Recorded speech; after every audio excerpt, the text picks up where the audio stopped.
$8.4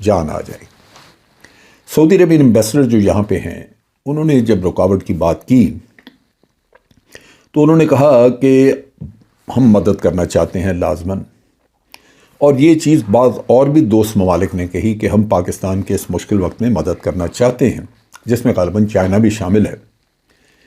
لیکن اس سے پہلے آپ کے ملک میں پولیٹیکل سٹیبلٹی آنی چاہیے.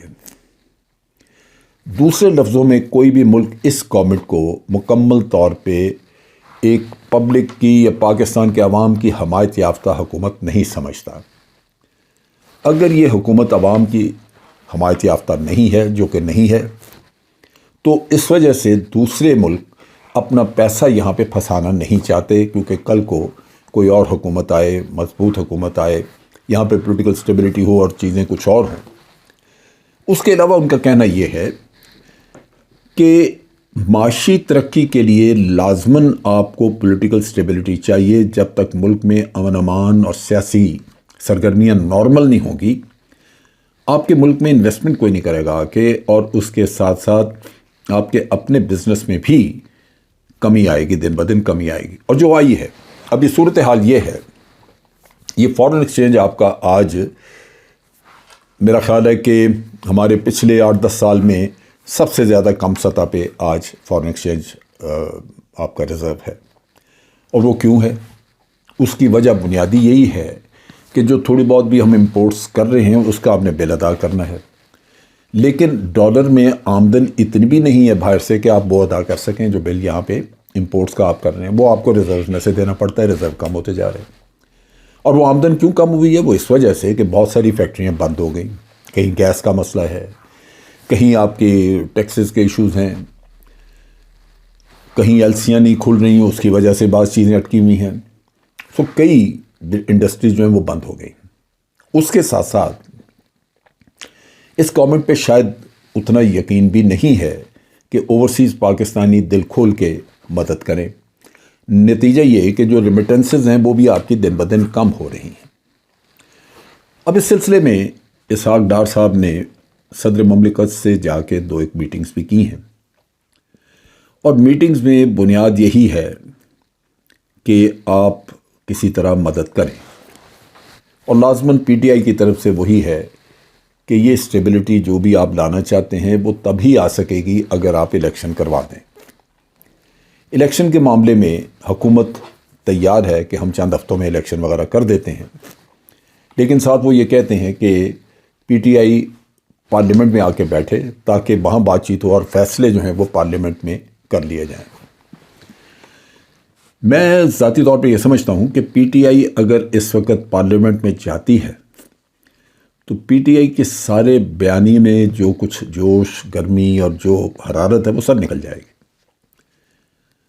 اس کی بنیادی وجہ یہ ہے کہ یہ جو حکومت اس وقت ہے یہ پی ٹی آئی کو ہر حالت میں پارلیمنٹ میں اس لیے لانا چاہتی ہے کہ یہ تاریخ میں ایک لیجیٹیمیٹ گورنمنٹ کہہ رہا ہے، جبکہ یہ لیجیٹیمیٹ ہے نہیں. پی ٹی آئی اس کو امپورٹڈ کہتی ہے، جبکہ میں اس کو ایک ناجائز گورنمنٹ کہتا ہوں جو کہ ایک سازش کی بنیاد پہ بنائی گئی.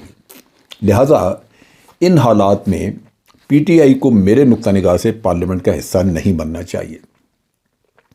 آفٹر آل اگر آپ نے الیکشن چند ہفتوں میں کرانے ہیں تو آپ کو تاریخ اناؤنس کرتے ہوئے کیا پرابلم ہے؟ ملک کا مفاد یہ ہے کہ آپ الیکشن کرائیں. آپ کو باہر سے دوسرے ملک کہہ رہے ہیں کہ ہم مدد کرنے کے لیے تیار ہیں، لیکن آپ کے ہاں پولیٹیکل سٹیبلٹی نہیں ہے.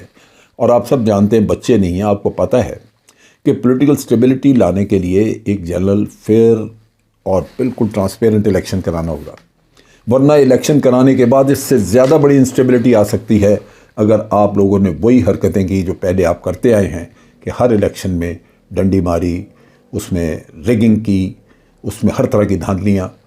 وہ چیز چلے گی نہیں، اس سے مزید ملک تباہ ہوگا. تو ضرورت اس بات کی ہے کہ آپ ایک فیئر اور ٹرانسپیرنٹ الیکشن کروائیں جتنا جلدی ہو سکے. سننے میں یہ آ رہا ہے کہ کیئر ٹیکر سیٹ اپ کے لیے ابھی سے بات چیت شروع ہو چکی ہے. آج اگر یہ معاملات طے پا جائے اور یہ الیکشن 3 مہینے کے بعد ہو جاتے ہیں تو جو بھی گورنمنٹ آگے بنے گی وہ کم از کم اگلا بجٹ جون کے شروع میں دینے کے اہل ہوگی. اگر ہم الیکشن ڈیلے کرتے جائیں گے تو یا تو یہی پی ٹی ہوئی گورنمنٹ آپ کو بجٹ دے گی، یا گورنمنٹ بننے کے بعد کہیں جا کے دوسرا بجٹ لانا پڑے گا، ریوائز کرنا پڑے گا۔ تو بہت ساری مشکلات اور اس کے ساتھ ساتھ ٹائم بریکٹ بھی پہلے کی نسبت چھوٹی ہوتی جا رہی ہے۔ تو اگر ان لوگوں نے ہوش کے ناخن نہ لیے تو میرا نہیں خیال کہ دوست ملک بھی مدد کریں گے، یا یہ کہ آپ خود بھی کوئی اپنے لیے بہتری کر سکیں گے۔ سو ہر حالت میں ہر چیز جب آپ ڈسکس کرتے ہیں تو اس کا ایک ہی نقطہ جس کے اوپر آ کے سارا فوکس ہوتا ہے وہ ہے الیکشن۔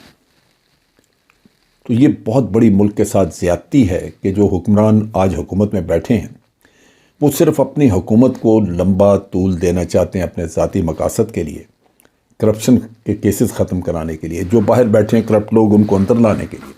جیسے ابھی میاں صاحب کو واپس لانے کی بات ہو رہی ہے، رانا ثناء اللہ کہتے ہیں کہ ان کا بہت بڑا استقبال کیا جائے گا۔ یہ تو ہماری یعنی بے حسی کی ایک انتہا ہے، اور میں سمجھتا ہوں کہ اس کے ساتھ ساتھ ڈٹائی اور بے شرمی بھی۔ میاں صاحب کوئی وہاں سے حج کر کے واپس نہیں آ رہے، نہ ہی کوئی ملک کے لیے فتوحات حاصل کر کے آ رہے ہیں۔ وہ تو جس طرح گئے اور جیسے بگوڑے ہیں اور جو ان پہ مقدمات ہیں وہی حقیقت ہے، اس سے تو آپ منہ نہیں موڑ سکتے۔ لیکن بدقسمتی کے کریں کیا، آج حکمران وہی ہے۔ سو ان حالات میں ضرورت اس بات کی ہے کہ پی ٹی آئی میرے نقطہ نگاہ سے پارلیمنٹ کا حصہ نہ بنے، ورنہ ان کی سیاست ختم ہو جائے گی۔